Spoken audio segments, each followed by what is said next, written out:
有人说发酵就像呼吸，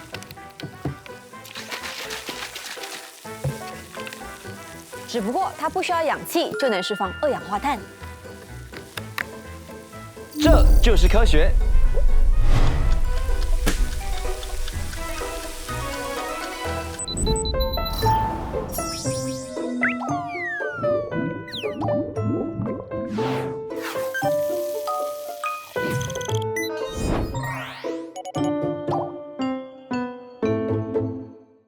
科学实验室，为你解码美味的方程式。哎，你知道发酵过程是怎么样的呢？你又知不知道发酵食品有什么好处呢？为什么有些发酵食物啊那么的贵？为什么有些发酵的食品会醉人？是，今天就跟着科学实验室一起去探索发酵食品的由来。马上欢迎现场嘉宾登场。Alright， 首先欢迎第一位来自淡马锡理工学院应用科学院食品营养与烹饪科学系讲师黄永伟老师，欢迎老师。同时我们今天3位重量级的嘉宾呢，都是来自于3把刀的名厨。首先欢迎 Chef Eric Teo， 欢迎，以及 Chef Pang 冯尔逊师傅，以及 Chef Eric New。Alright， 哇，很熟悉的感觉，又是有一点这个擂台哈，对不对？不过今天3位轻装上阵啊，应该都没带刀来着。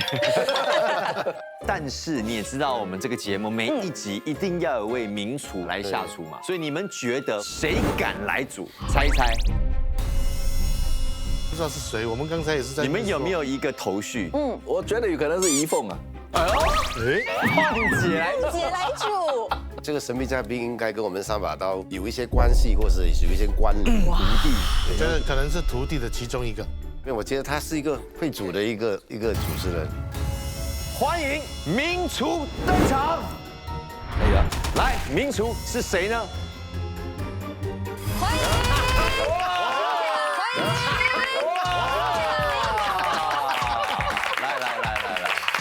为什么他是名厨啊？有原因的啊，民间的厨师啊，对，藏在民间呐。不过，为什么你会接下这个工作啊？你要听老师的还是要听？当然了，听老师的，煮给3位大厨吃，我吃了狗胆啊！但是他们说新传媒真的没有什么人可以这么煮了，那我就知道啊，好了，我不入地狱谁入地狱啊？对不对？舍我其谁的感觉。对，孩子又小，老婆又没有做，所以要赚一点秀嘛。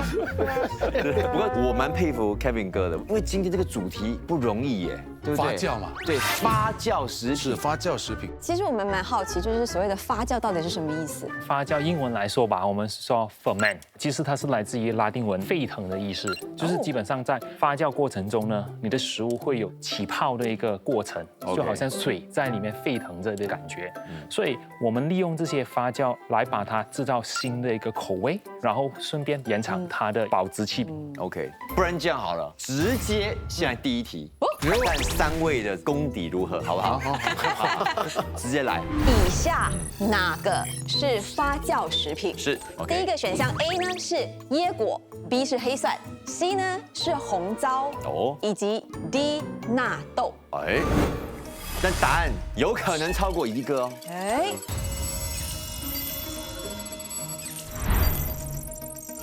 来，请揭晓。我们看一下你答案是什么。Chef Eric Teo BCD， 为什么？因为他们需要时间去 ferment，好像这个黑蒜最少要2个礼拜嘛。应该是说很明显的，这个3个都是发酵食物。对。那 Chef Pang 为什么你没有写纳豆？你觉得纳豆跟椰果不是算发酵食物是吗？我觉得它还没发酵之前的一个食材吧。那 Chef Eric New 呢？也是不觉得是 A 椰果。椰果不是，它本身就是 jelly 这样的，那是可以做出来不用发酵的。OK， 好。正确的答案是哪一个是发酵食品呢？全部都是。全部都是啊！对，哇，想不到我们第一题还有点难度，没有人答对，全军覆没啊！所以问我的话，来，全部我都知道都是发酵的嘛。哇，厉害！对啊，不要打我！OK， 我相信大家可能还想要知道到底发酵过程是什么样哈。我们来看看这个片段，来，请看。发酵需要在合适的环境下才能进行，在这个过程中，有益微生物在食材中摄取营养进行繁殖，从而改变食材的营养成分和结构，同时产生对人类有益的代谢产物。不同种类的微生物所产生的代谢产物具有不同的功效，也丰富了原料的口感和风味。简单的说，如果烹饪过程中正确的运用发酵过的食材，就像是请来数以万计的微生物帮忙下厨。哎，了解了哈。所以如果你问我哦，我其实也会以为椰果不是发酵食品。基本上呢，它是一个纤维素凝胶物，它呢是由椰子水呢和木质醋酸菌发酵形成的。了解。那还有黑蒜，黑蒜是的，因为基本上黑蒜呢，它是在一个高温下放大约2到8周 OK 来做成一个发酵过程。 OK， 了解。然后再来就是红糟，红糟基本上我觉得我在这里是没有什么说服能力的，因为毕竟3位 chef 用红糟比我更多嘛，对不对？然后最后的是纳豆哈。对，纳豆基本上就是煮熟了的黄豆拿来进行发酵。 OK， 然后这个是一个日本的国民料理啦，对，很健康。可是为什么 Chef Pang 你没有把纳豆列入你的答案？对，我以为他是讲了其他的那个豆，我不知道是那个日本料理。讲了其他的那个豆，我不知道是那个日本料理。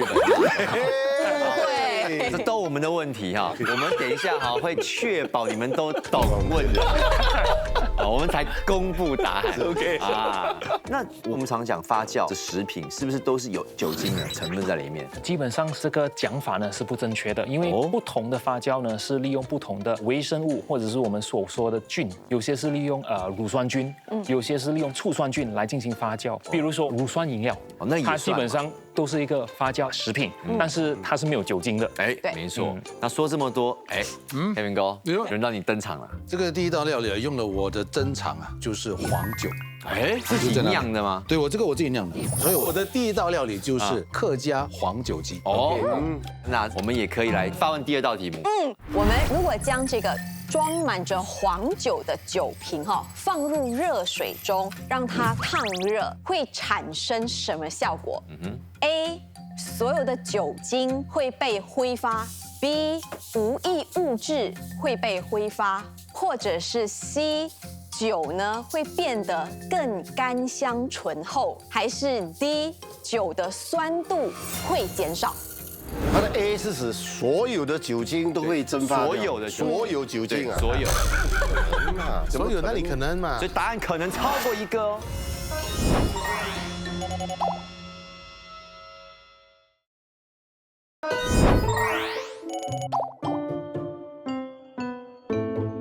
我们继续发问第2道题目。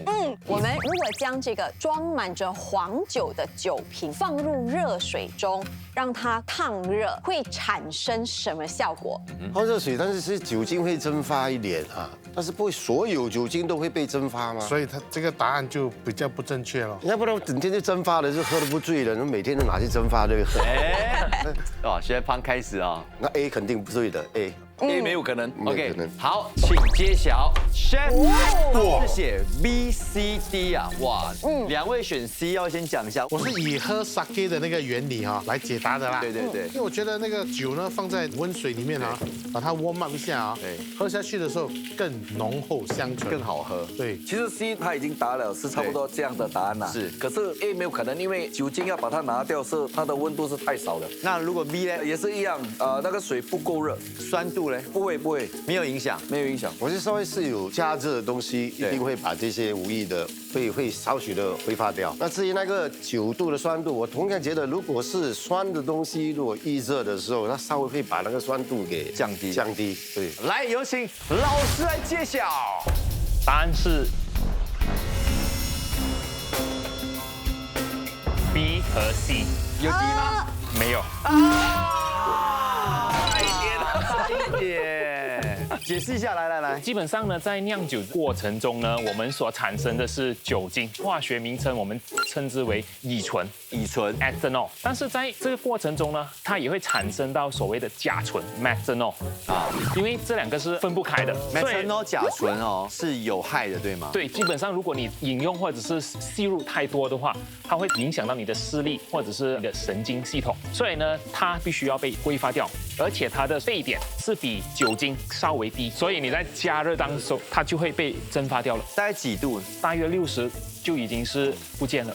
哦，然后第二个呢，就好像3位 chef 所说 ，A 是肯定是不可能嘛，所以它有一部分的酒精会发掉的时候呢，你的酒就比较能够入口，因为酒精它是比较呛底，所以你酒精降低了，你就比较容易顺口喝进去了。了解。然后呢，酸度呢其实是没有的。所以很可惜，3位又是零蛋了。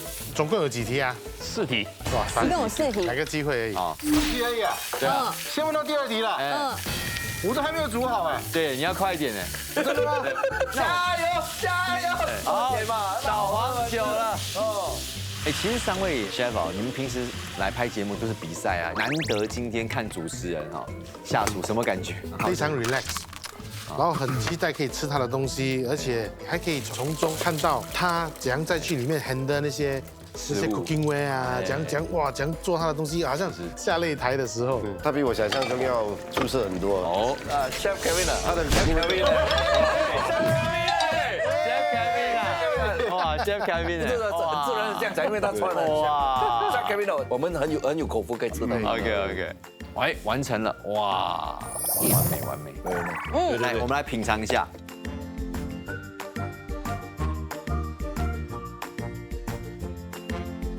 问一下3位 chef 啦，味道如何？那个鸡，哇，入得很美啊。对，尤其是那个鸡皮啊，哇，跟那个酒精一在一起啊，对哦哟，滑到，very good 嘞。主要那个鸡腿你真的是用浸泡去煮，所以它吃起来特别的嫩，比在想象中的要好。真的吗？真的太开心，太开心。鸡好吃是不在话下了。有，那个鸡蛋有画龙点睛的作用。有吗？真的。谢谢。那这个就是第1道料理啊，好评如潮哈。好吃。那第2道料理要做的是什么？第2道料理其实我有用了3种发酵食品。 3种啊？对，哇，对，我先跟你说，第一个发酵食品就是黑蒜，大概有3个步骤。 OK， 第一个步骤呢，就是要做那个 gravy，所以黑蒜是放在酱汁里面。酱汁里面。哦，除了这个黑蒜，其实另外一个就是 miso。味噌啊。味噌，miso呢，我会把它加入在黑蒜里面。另外一个呢，就是那个等一下再讲。因为我们要发问问题了。哦耶 baby。好，以下呢，什么因素会造成黑蒜变黑？A. 空气中的湿度造成它变黑，还是 B. 高温处理之后它变黑，还是 C. 它缺乏氧气，所以它变黑？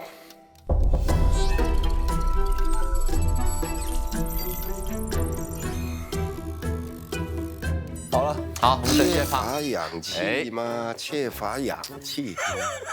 煮热了还有氧气吗？也不一定嘞，电饭锅属于高温吗？电饭锅属于高温吗？电饭锅都出来了。对啊，我有电饭锅啊。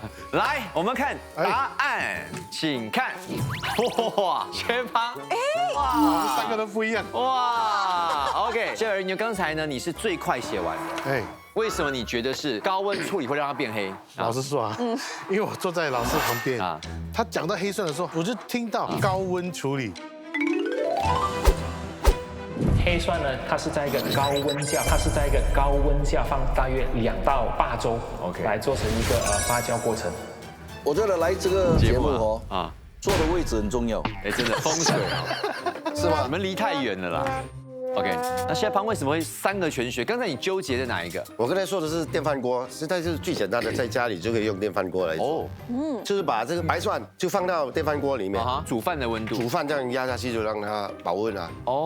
然后大概1、2个星期以后，它就空气的湿度就出来了。对，盖住可能又缺乏氧气，所以我就觉得 A、B、C 都可能。A、B、C 都有可能。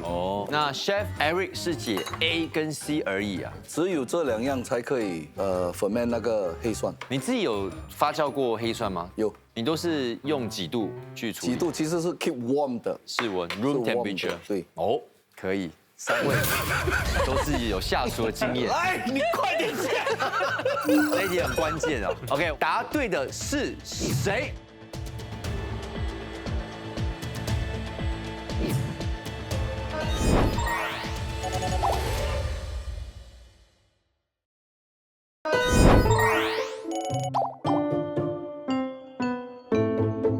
答对的是谁？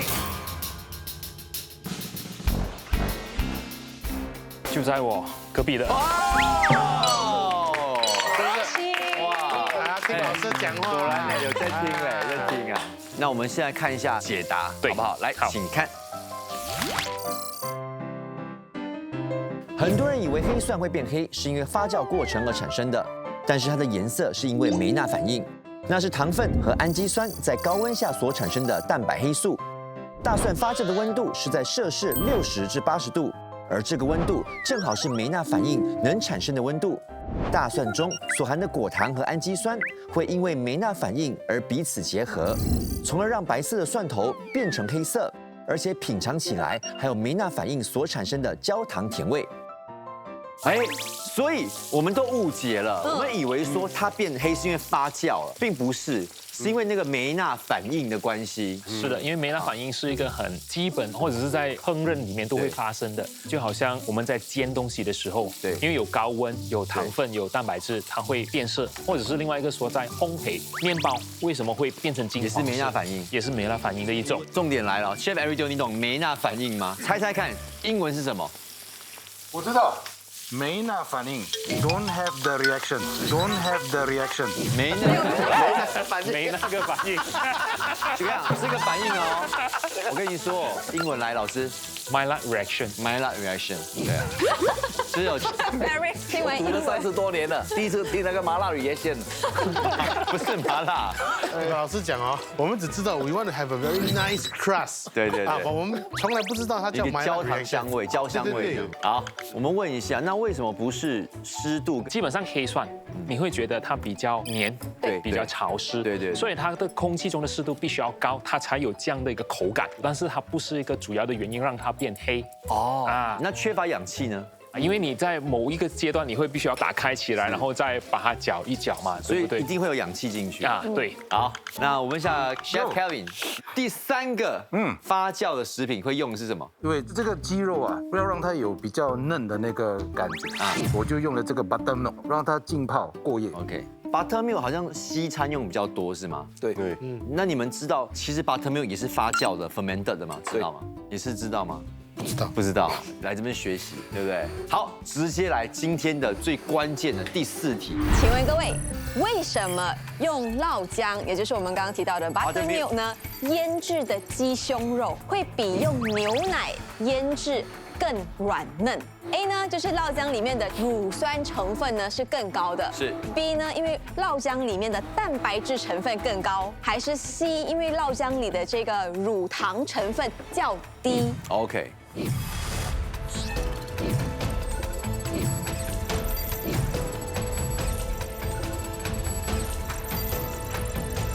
有了，来直接看答案 ，A、B 还是 C？ 哎，3位都写 A， 哎，哇，一致。 OK， 为什么 Buttermilk 是一个 fermented product， 所以我就想啊 ，lactic acid 嘛，啊？跟我们做那个印度餐的时候，我们腌肉哦，我们用 yogurt 去腌肉的时候，那个鸡肉会更嫩，所以就是以这样的一个概念，乳酸才选择 A。OK， 乳酸肯定的，然后乳糖成分较低有作用吗？其实糖有跟没有是不可能会有这个软化作用。OK， 那 Chef Eric， 我觉得 A 是最靠近的。 OK， 好，有没有可能最后一题让这2位成功破蛋？我们请我们的老师来揭晓答案，答案是什么呢？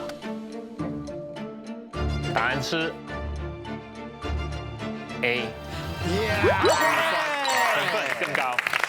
哇，流汗了，哎，会不会紧张啊？好彩有1分，还好有1分呢，真的嘞，没有吃鸡蛋了，真的，哎，其实不容易嘞，会下厨我真的不一定懂背后的原理，哎，我们就请我们老师来解说一下。基本上就好像我们答案里面所看到的，它的乳酸成分呢会比较高，对，所以呢，它整个 buttermilk 里面的 pH 值呢会相对之下比较低，这有助于在腌制的过程中呢，它把鸡肉里面的蛋白质链给破坏 ，OK， 让它呢更容易收获嫩。基本上呢，你也可以尝试用一些醋类，都会把肉变得比较嫩。OK， 了解。好，那这时候我就要问，来，这个 Chef Kevin， 可以了，好来上菜。好的，来开动了，黑蒜鸡胸肉 ，Let's go。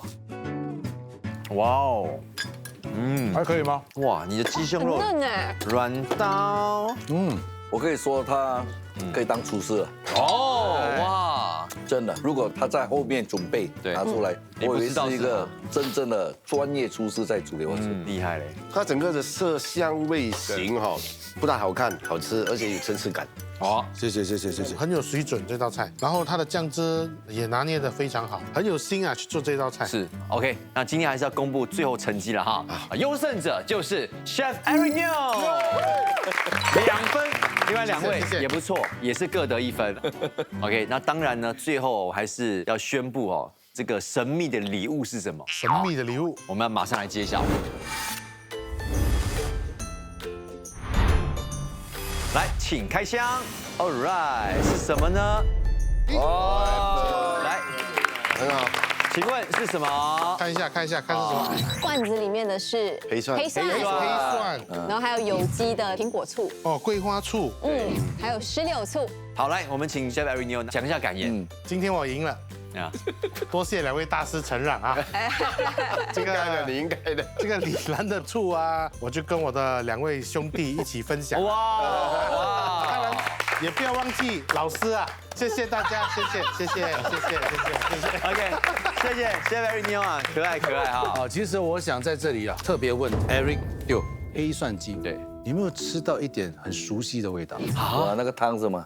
是，我懂了，我徒弟的味道。怎么说？所以我这道菜呢，是由你的徒弟 Chef 翔帮我设计的。哇，但是话说回来，我也有功劳的呀。对，对不对？我是 executor 嘞。没有，我们没有否决你啊，我们没有否决，我们都觉得你很棒。是。所以这里我觉得要谢谢 Chef 翔，谢谢 Chef 翔，谢谢你帮我设计的这道菜，谢谢你。 All right， 好的，那科学实验室呢即将告一个段落啊，是否也学到呢发酵食品的美味方程式了呢？那今天已经是我们科学实验室的尾声了，要再一次呢感谢所有观众朋友们的支持，是希望有缘再见。还有谢谢我们的嘉宾们，谢谢老师，谢谢 Kevin， 谢谢3位名厨，谢谢你们，谢谢。哇，太棒了！不过最后还是很好奇问一下，为什么没有这个氧气能够释放2氧化碳？因为里面有糖跟酵母，在无氧的状态下呢，它会把它葡萄糖的分子给分解，变成丙酸酮分子 OK， 然后再排出2个2氧化碳。哦。